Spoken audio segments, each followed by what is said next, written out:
सबसे पहले तो मैं SSDO के जिम्मेदारान का शुक्रिया अदा करता हूँ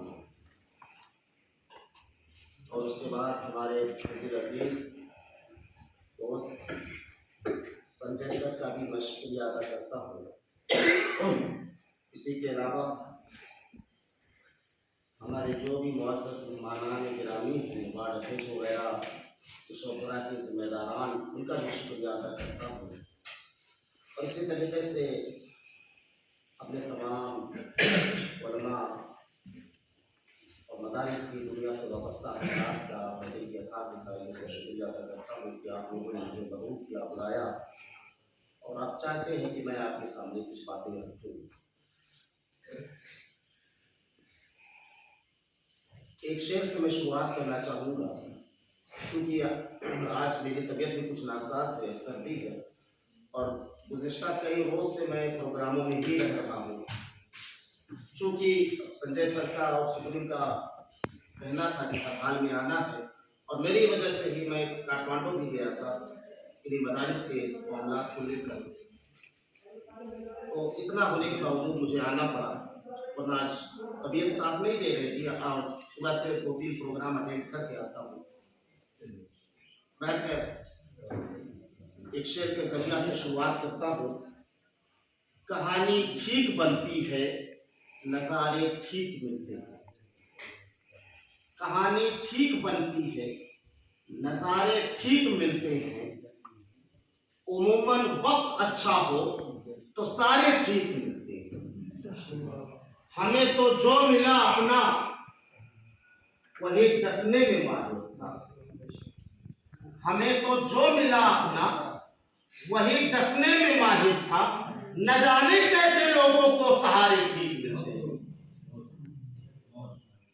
मुअज़्ज़ज़ सामीन किराम,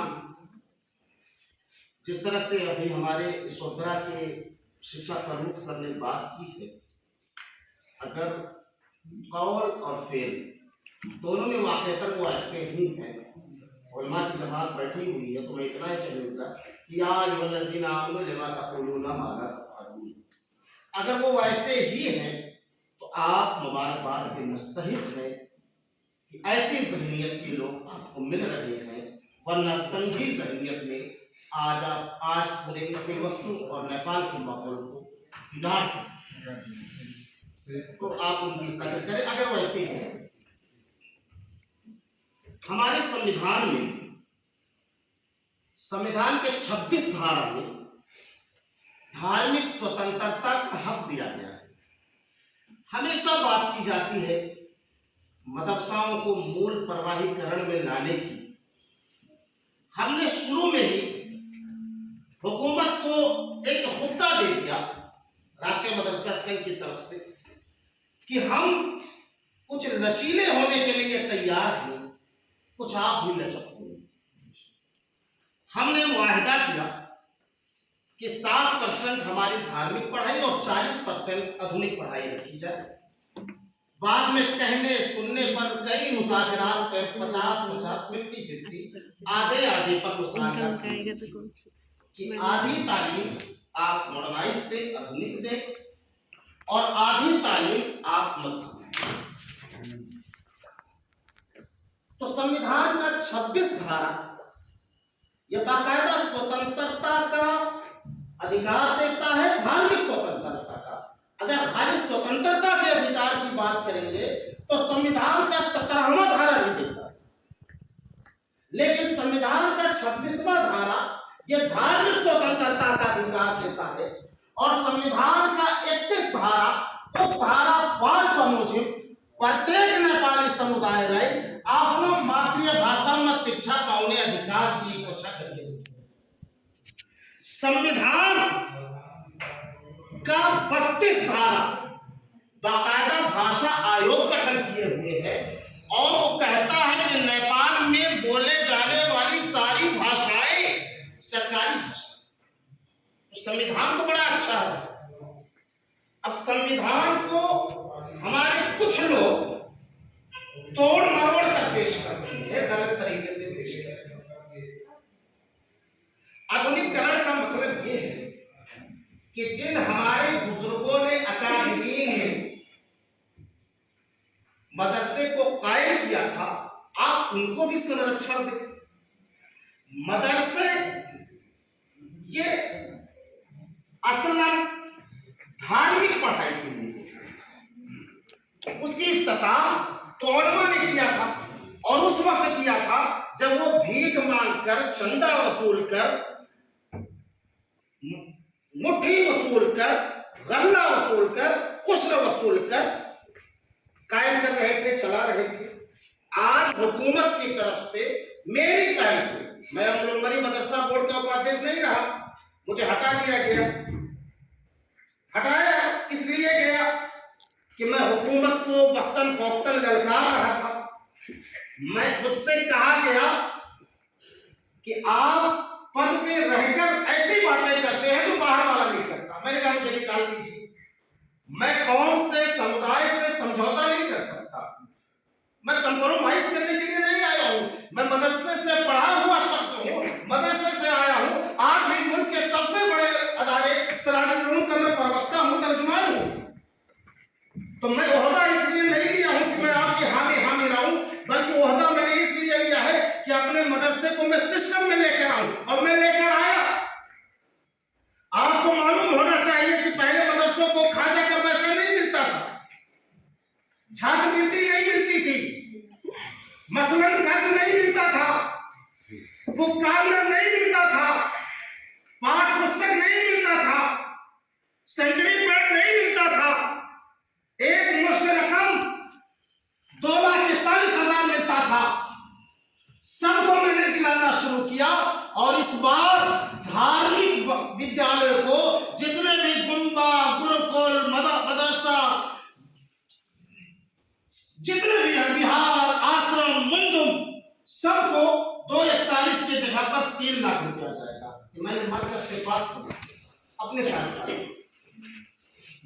और आपको मैं बताऊं, अभी मुझे पद से हटे 3 महीना नहीं हुआ। आप बजट उठा के देखें, मसलन खर्च को काट दिया गया, बुक कॉर्नर को काट दिया गया है। मैंने अपने कार्यकाल में जिसकी शुरुआत की थी, नाअहलों की वजह से आज उसे काट दिया। अब उठाकर आप बजट देख ले, ना बुक कॉर्नर है, ना पाठ पुस्तक, ना मसलन खर्च। 1 से लेके 5 के विद्यालय तक जो मान्यता प्राप्त है उनको 25,000 रुपया, 5 से 8 तक को 40,000 रुपया, 8 से 10 लोग पढ़ाई वालों को, जहां पढ़ाई होती है, उनको 60,000 रुपया मसलन खर्च मिलता था। बुक कॉर्नर का अलग मिलता था, इस बात से बंद हो चुका है। हमने अपने वक्त में उसकी शुरुआत कराई। दूसरी बात, उलमा के लाइसेंस का, अभी हमारे चचा ने, बुजुर्ग जिन्होंने अपनी जिंदगी गुजार दी, शायद अगर रिटायर होने का सिस्टम होता मदरसों का, तो मैं ऐसे चेहरे देख रहा हूं अपनों के दरमियान में कि जो कब का रिटायर हो चुके होते। ये उम्र है कि इनको रिटायरमेंट देकर आराम करने दिया जाए, इनको पेंशन दिया जाए, सहूलियत दिया जाए। इस बुजुर्गी की उम्र में उन्हें बाईपास करके दूसरे टीचरों को मुकल्लफ करने की नापाक कोशिशें की जा रही हैं। हमारे धार्मिक अदारों पर जमहूरियत के नाम पर डाका डालने की नापाक कोशिश हो रही है।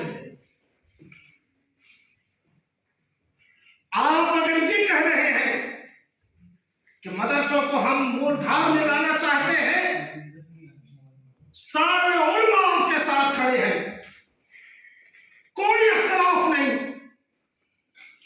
हमारी तारीख बता रही है,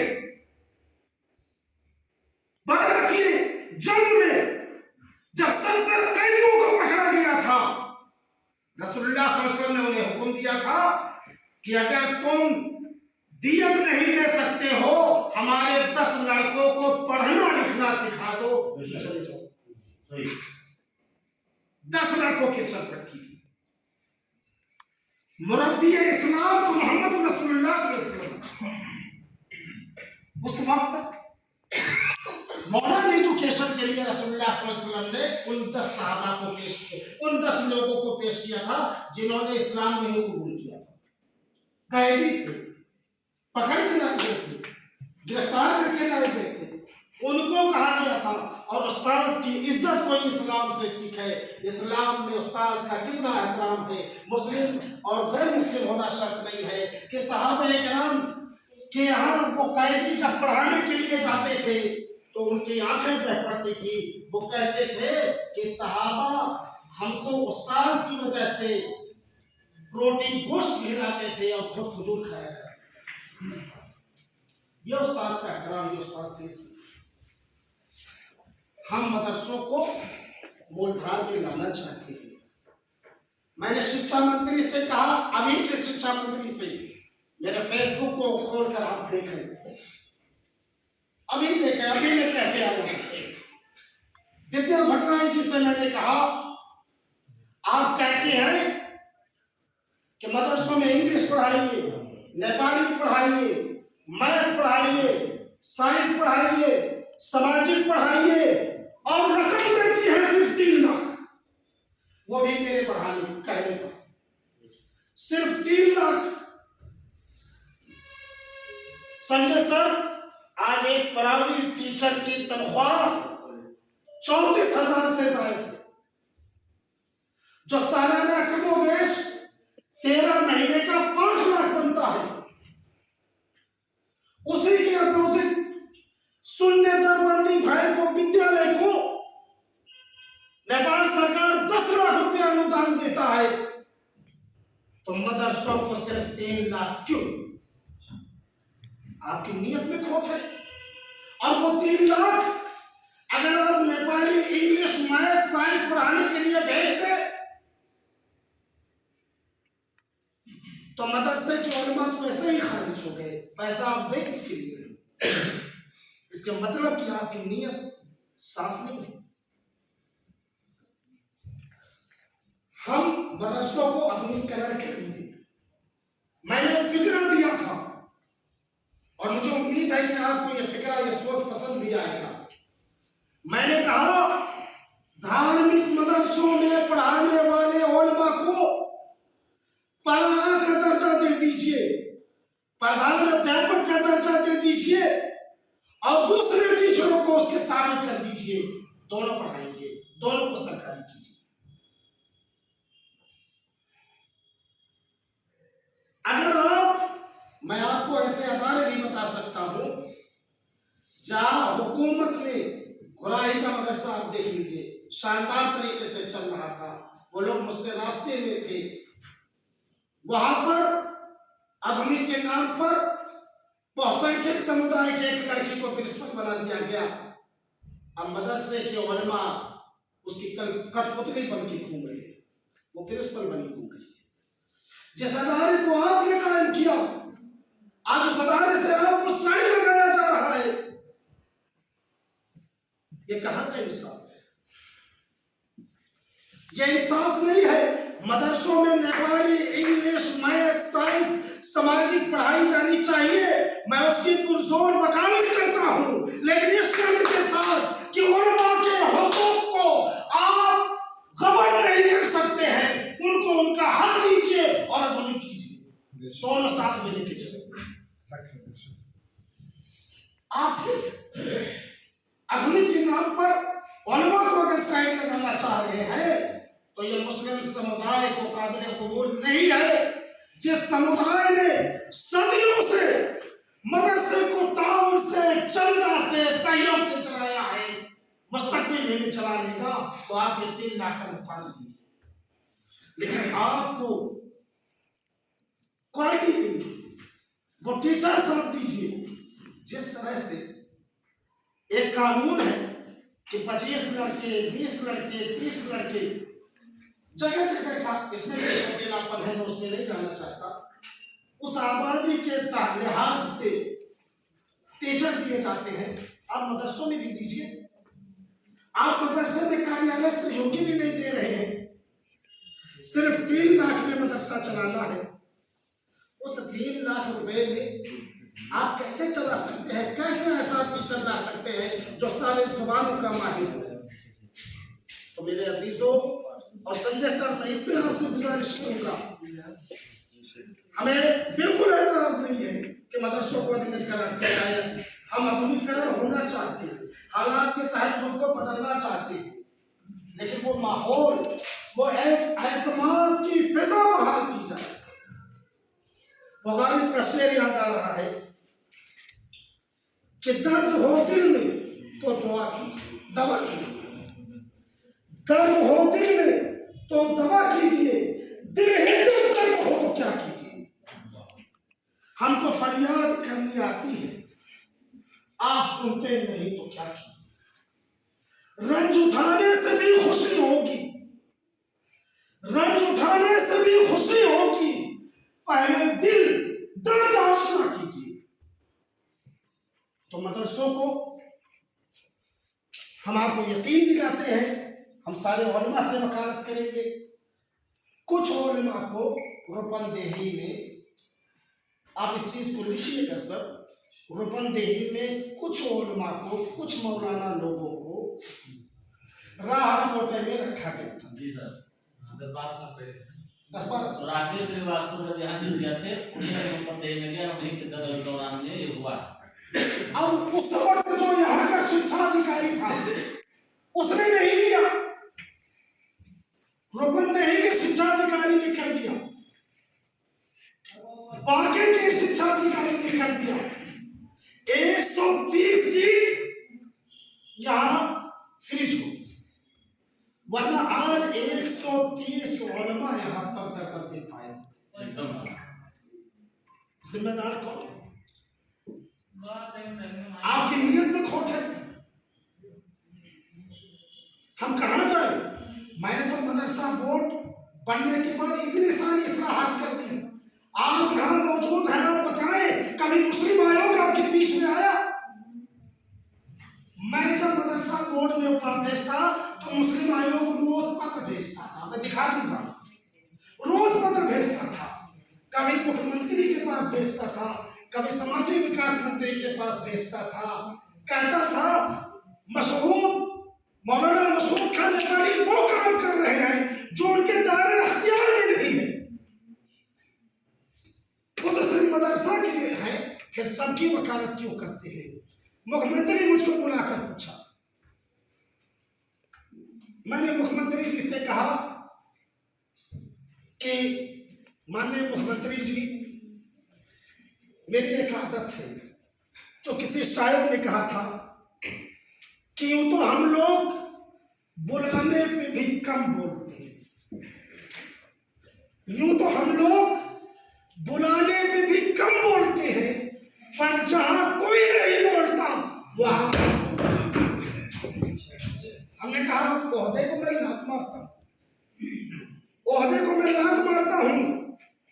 कहने लगे आप जुबान कलम थोड़ा सा बंद कर दे। मैंने कहा माननीय मुख्यमंत्री जी, खानदान भी वही पढ़ा, बिरादरी भी वही पढ़ी, समुदाय भी वही पढ़ा, और इत्तेफाक से पार्टी भी इनकलाबी माओवादी मिल गई, इसलिए हमारी फितरत में तबदीली है। हमने कहा जो करना हो कर लो, मैं जा रहा हूं, लेकिन अगर आप हमारी जुबान को बंद करना चाहेंगे तो ये नहीं बंद कर पाएंगे। तो वो मुस्लिम आयोग ने मुझे साइड तो लगा दिया,